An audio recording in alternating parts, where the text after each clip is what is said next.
Por la señal de la Santa Cruz de nuestros enemigos, líbranos, Señor Dios nuestro. En el nombre del Padre, y del Hijo, y del Espíritu Santo. Señor mío y Dios mío, creo firmemente que estás aquí, que me ves, que me oyes. Te adoro con profunda reverencia. Te pido perdón de mis pecados y gracia para hacer con fruto este rato de oración. Madre mía Inmaculada, San José, mi Padre y Señor, Ángel de mi guarda, interceded por mí. En aquellos días, Esteban, lleno de gracia y poder, dice la primera lectura de la misa de hoy, fiesta de San Esteban, realizaba grandes prodigios y signos en medio del pueblo. Unos cuantos de la sinagoga llamada de los libertos, oriundos de Cirene, Alejandría, Cilicia y Asia, se pusieron a discutir con Esteban, pero no lograban hacer frente a la sabiduría y al espíritu con que hablaba. Oyendo sus palabras, se recomían en sus corazones y rechinaban los dientes de rabia. No puede estar expresado con más fuerza. Esteban, lleno del Espíritu Santo, fijando la mirada en el cielo, vio la gloria de Dios y a Jesús de pie a la derecha de Dios, y dijo: Veo los cielos abiertos y al Hijo del Hombre de pie a la derecha de Dios. Dando un grito estentorio, se taparon los oídos, porque aquello les sonaba a los judíos como una blasfemia horrorosa, y como un solo hombre se abalanzaron sobre él, lo empujaron fuera de la ciudad y se pusieron a apedrearlo. Los testigos dejaron sus capas a los pies de un joven llamado Saulo y se pusieron a apedrear a Esteban, que repetía esta invocación: Señor Jesús, recibe mi espíritu.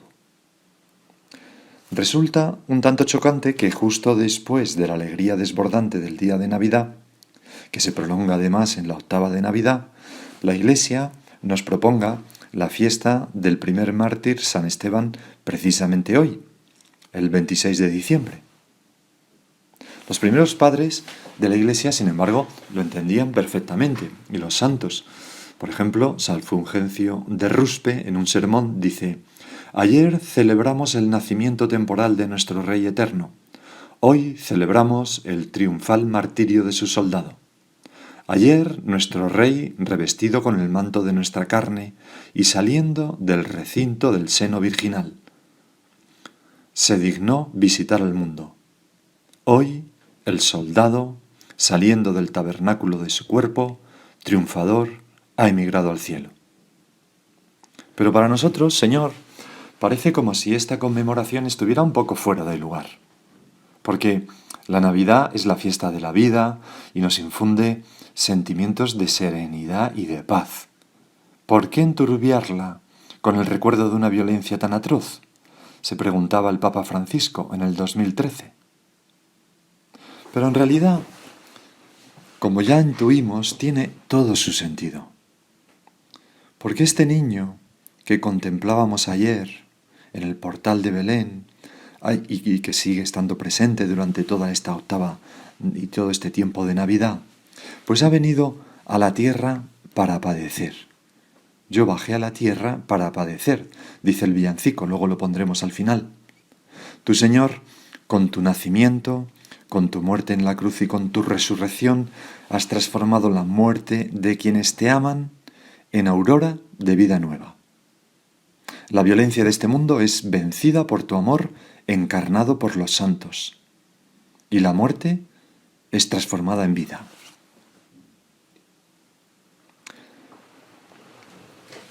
Por eso dice el Papa Francisco, lo decía en un Ángelus en el 2013, en el martirio de Esteban se reproduce la misma confrontación entre el bien y el mal, entre el odio y el perdón, entre la mansedumbre y la violencia, que tuvo su culmen en la cruz de Cristo. La memoria del primer mártir de este modo disipa inmediatamente una falsa imagen de la Navidad, la imagen fantástica y empalagosa, que en el Evangelio no existe. Lo vemos clarísimamente, Señor, ya desde el principio. Tienes que huir, eres perseguido, naces en la pobreza. La liturgia, sigue diciendo el Papa, nos conduce al sentido auténtico de la encarnación, vinculando Belén con el Calvario y recordándonos que la salvación divina implica la lucha con el pecado, que pasa a través de la puerta estrecha de la cruz. Este es el camino que Jesús indicó claramente a sus discípulos, como atestigua el Evangelio de hoy. Seréis odiados por todos a causa de mi nombre.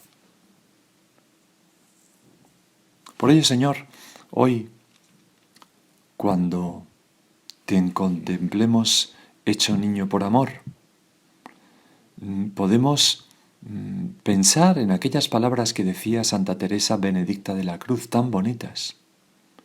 Ella, en el misterio de la Navidad, en una obrita donde habla de la Navidad, dice que el niño del pesebre extiende sus bracitos como diciendo, sígueme, y que esto lo sintió el joven Esteban. Siguió al Señor en la lucha contra el poder de las tinieblas, contra la ceguera de la obstinada incredulidad de los judíos, sus compatriotas, y dio testimonio de él con su palabra y con su sangre. Y lo siguió no solamente corporalmente, sino con su espíritu, el espíritu de amor que lucha contra el pecado, pero que a la vez ama al pecador y que incluso, estando muriendo, intercede ante Dios por sus asesinos, porque San Esteban, sus últimas palabras antes de expirar fueron: Padre, no le tengas en cuenta este pecado, como han hecho tantos mártires a lo largo de la historia. Y por eso, también, Señor, hoy es un día estupendo para rezar por todos los cristianos perseguidos, por todos los cristianos que sufren discriminaciones por causa del Evangelio, que son más que en ningún siglo, recordaba el Papa Francisco. Señor, protégelos, dales fuerza, consuélalos, llénalos del Espíritu Santo como a Esteban y dales un lugar muy alto en el cielo. Y al mismo tiempo, Señor, te pedimos que nosotros, los cristianos que estamos todavía en esta tierra, no separemos jamás la alegría de la cruz, porque la cruz es fuente de alegría. Que no huyamos de la cruz. Y que nos demos cuenta que la cruz siempre, para un cristiano, ocupa un lugar central en la vida de la Iglesia y en su vida personal. Decía Benedicto XVI en una catequesis el 10 de enero del 2007 que en la historia de la Iglesia no faltará nunca la pasión, la persecución.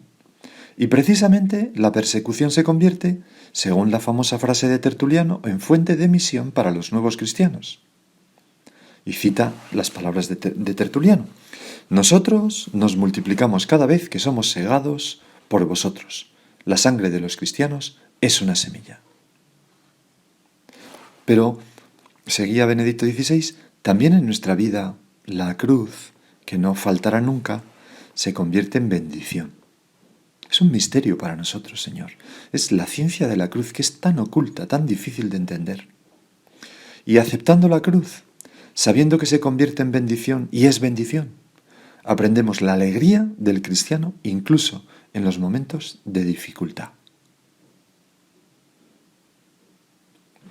Y cuando encontremos que en nuestra vida, como le pasó a San Esteban en la antigüedad, la sincera adhesión al Evangelio puede exigir pues el sacrificio de la vida, o al menos de la comodidad, o de la fama, o del honor, recordemos las palabras que recoge el Evangelio de hoy, dichas por nuestro Señor: el que persevere hasta el final se salvará. Ojalá San Esteban nos enseñe a aprender estas lecciones, nos enseñe a amar la cruz, que es el camino por el que Cristo se hace siempre presente en nosotros. Y un segundo punto de nuestra meditación es que Esteban, de quien se dice que realizaba grandes prodigios y signos en medio del pueblo, y además que no lograban hacer frente a su sabiduría y al espíritu con el que hablaba, y que estaba lleno del Espíritu Santo, bueno, pues este hombre cumple lo que tú, Señor, prometes también en el Evangelio de hoy. Cuando nos dices: cuando os entreguen, no os preocupéis de lo que vais a decir o de cómo lo diréis. En aquel momento se os sugerirá lo que tenéis que decir, porque no seréis vosotros los que habléis, sino que el Espíritu de vuestro Padre hablará por vosotros. Pero además de cumplir esta promesa del Señor, hay un detalle en el relato del martirio de Esteban, que es el que me gustaría hablar contigo ahora, Señor, que le asemeja mucho a ti, y es su perdón antes de morir. No se incluye en la primera lectura de la misa de hoy, pero sí es el versículo que la continúa en los Hechos de los Apóstoles, el número 60 del capítulo 7. Dice así: Luego, cayendo de rodillas y clamando con voz potente, Esteban dijo: Señor, no les tengas en cuenta este pecado. Y con estas palabras murió. Es decir, con el perdón en la boca. Como tú, Señor, que antes de entregar tu espíritu, dice Lucas, dijiste: Padre, perdónalos porque no saben lo que hacen. Mira, todos nosotros hemos de ser mártires sin martirio. Mártires por el perdón, que es morir a una parte de nosotros mismos, a ese rencor. Si mártir significa testigo, y un verdadero testigo es el que se comporta como Jesús, quien reza, ama, da, pero sobre todo perdona, como Jesús, pues mártir es aquel que perdona. Los mártires no están en el martirio diciendo: vosotros me matáis, pero a vosotros os arrancarán la lengua y... No. Sino que están perdonando. Y el Papa Francisco, en una ocasión, se preguntaba, era el año 2015, en un Ángelus, en una fiesta, en la fiesta de hoy, preguntaba: ¿pero para qué sirve perdonar? Y entonces, si nos fijamos en la primera lectura que hemos leído, nos daremos cuenta de que entre aquellos por los que Esteban oró implorando el perdón, se encontraba un joven llamado Saulo, que se convertiría tiempo después en San Pablo, ni más ni menos, el apóstol de las gentes.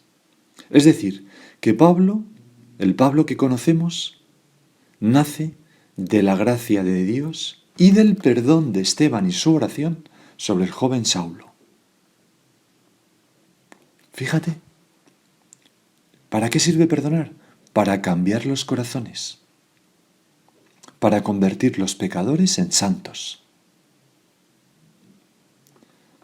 Y decía el Papa Francisco: también nosotros nacemos del perdón de Dios. Y no solo en el bautismo, sino que cada vez que somos perdonados, nuestro corazón renace, es regenerado. Por eso, Señor, nos ayuda tanto la confesión frecuente.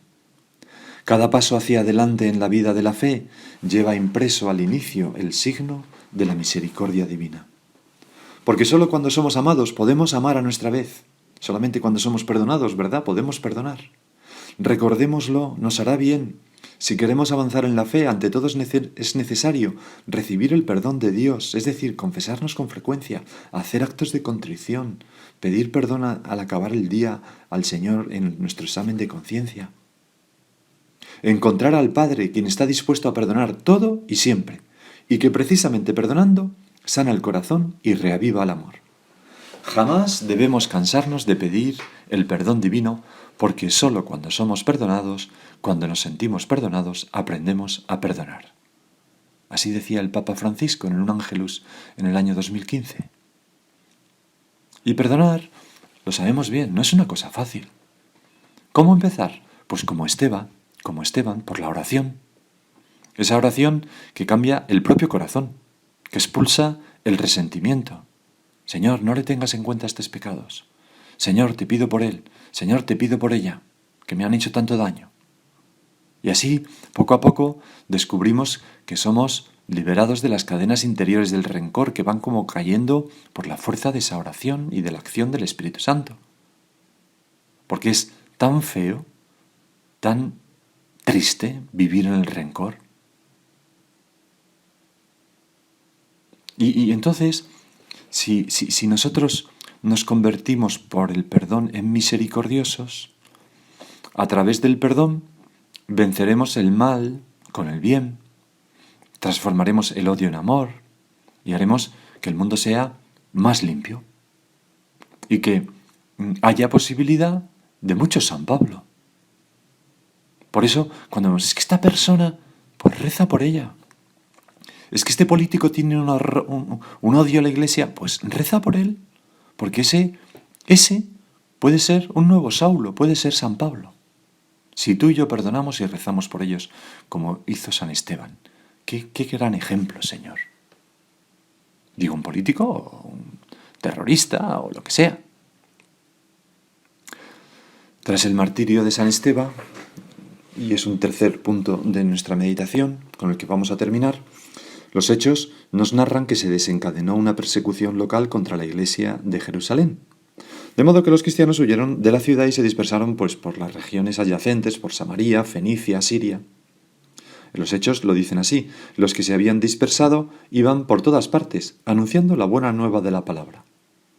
Es decir, que una vez expulsados de Jerusalén se convirtieron, como dice Benedicto XVI, en misioneros itinerantes. Y de este modo ocurrió algo muy bueno para la historia del Evangelio. Es que el Evangelio se propagó por esas regiones, llegando hasta Antioquía, donde recibieron por primera vez los seguidores de Cristo el nombre de cristianos. Y por eso la Iglesia oriental canta en los himnos cosas tan bonitas como esta: para ti las piedras se convirtieron en peldaños y escaleras para subir al cielo, y te uniste jubiloso a la reunión festiva de los ángeles. Se refiere a San Esteban. Pero para la Iglesia las persecuciones a veces son motivo de extensión del Evangelio.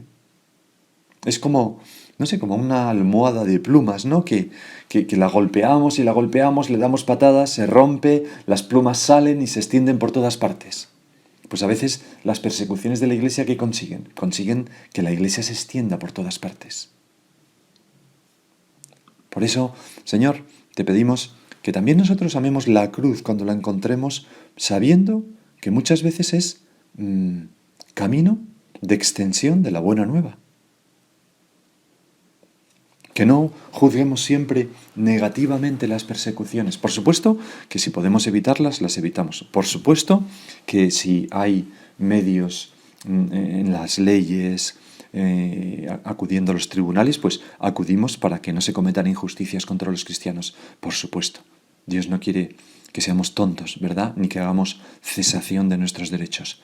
Pero cuando suframos las persecuciones de cualquier género, pues un puntito de alegría, porque ahora soy como Jesús, ahora soy como los primeros cristianos, ahora el Evangelio se puede extender prodigiosamente gracias a esta persecución. Y tantas veces lo vemos, además, en la historia de la Iglesia. Vamos a terminar con estas palabras de Benedicto XVI en el año 2011. Decía: queridos hermanos y hermanas, en San Esteban vemos realizarse los primeros frutos de la salvación que el nacimiento de Cristo ha traído a la humanidad. La victoria de la vida sobre la muerte, del amor sobre el odio, de la luz de la verdad sobre las tinieblas de la mentira. Alabemos a Dios, porque esta victoria permite también hoy a muchos cristianos no responder al mal con el mal, sino con la fuerza de la verdad y del amor. Ojalá tú y yo estemos ahí. Que la Virgen María, Reina de los mártires, obtenga a todos los creyentes la gracia de seguir con valentía ese mismo camino. Pues se lo pedimos a nuestra Madre la Virgen, y ahora te dejo con ese villancico precioso cantado por Raya Real que se llama Madre en la puerta hay un niño, donde se dice, donde se une, ¿verdad?, el nacimiento de Cristo con su misión de morir en la cruz.